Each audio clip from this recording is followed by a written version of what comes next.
Right, here we are, guys. We're on the eve of the Cyberpunk 2077, and all the reviews have now gone live.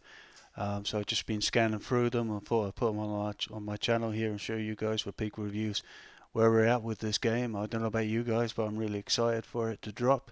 So we only have like a couple of hours until it drops. So anyway, VG247 have given it a 5 out of 5.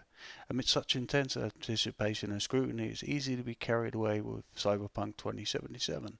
The final experience might be familiar and more familiar than predicted, with plenty of elements that aren't perfect, but it's dripping with details and engaging stories.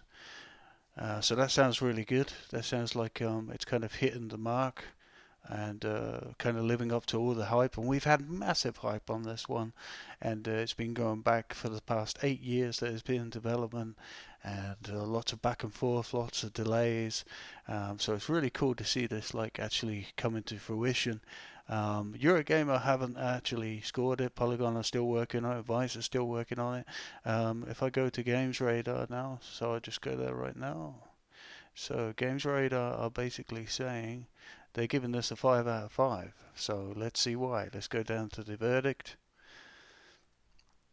So Cyberpunk to the players will be thrown into the dark future of 2077, into a world of advanced technologies, and become both a salvation and a curse of humanity. Okay, what Cyberpunk 27 lacks in core campaign length, it makes up with depth and soul, offering a world of intrigue, violence unlike any other, and they give it 5 out of 5. Now it's funny because I've been seeing a lot of things, a lot of reviews of people, and they're saying they're clocking up to 100 hours. So I think the bugs and everything related is kind of because this is a pre-release version. There's going to be a day one official release patch that's going to be released by Project Red. Same happened with The Witcher 3. That was also very buggy. I remember when it came out in 2015, there were tons of bugs and things that needed to be ironed out. Gradually, it got ironed out. So I believe they're going to nail this. Now, GameBeat have given it a 3 out of 5. So I'm quite intrigued why. So it's not all these top scores all the others are giving it. So let's go down to the verdict and see why this is. So 3 out. A lot of the game is just there to look good, and that's fine. But it means you don't want to spend time wandering around the world. Its environments primarily exist to look dope in the background while doing the quest. Then they'll probably mostly stick on the main story and see what happens. Then bounce. It's fine to make a game like that. Whoops, sorry guys. Fine to make a game like that for many. The promise of Cyberpunk 20 wasn't the promise for me. Okay, so this review is kind of disappointed by it. It's not living up to expectation, but okay. I say again that this is because a lot of bugs, a lot of things have not been patched out properly, and I do believe I don't think these reviewers have really stuck it out to the end. So this could be the reason why it's some of them are not getting. Let's go to Game Informer, 9 out of 100.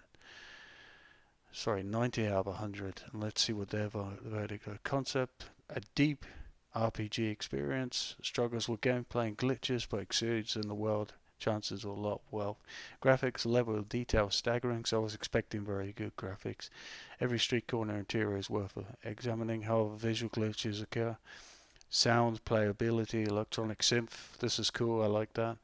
Playability upgrades to make stealth incredibly fun. AI steals for the fun out of the gameplay. So an open world you can get lost in and continue to find things to do. So another great review. So overall, this has been getting really high reviews. So that's fantastic for everybody. Let's just check out this one here.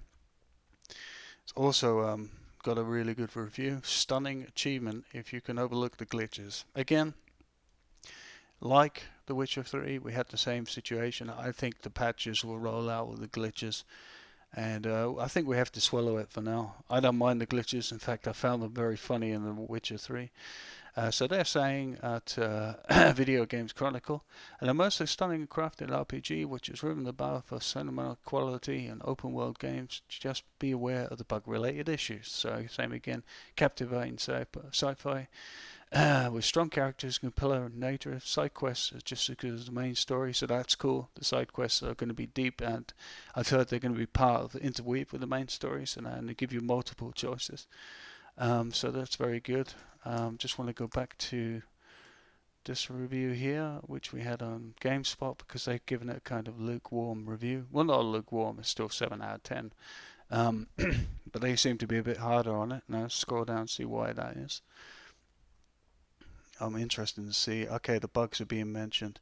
So the good, there's plenty of flexibility in the RPG mechanics to build characters to suit your desirable playstyles. Okay. Quick hack and compact is satisfying to execute turns, complex scenarios, and elaborate puzzles. So I've heard it's like a mixed match of games we've seen before, like Watch Dogs and all these. Side quests and characters provide interesting human moments in the game.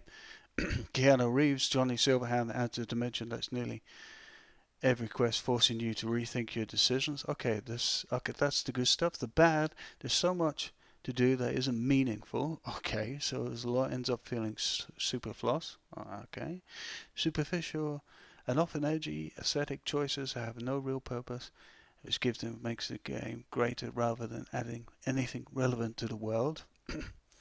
Incorporation of different cultures and backgrounds is widely inconsistent, from good to inaccurate to downright offensive. Okay, the main story doesn't cohere with the rest of the game, with the urgency and the odds and everyone else. Technical issues from visual bugs and full-on crashes are persistent, possibly to ignore. So there's a lot of very positive reviews and occasional, lower scores.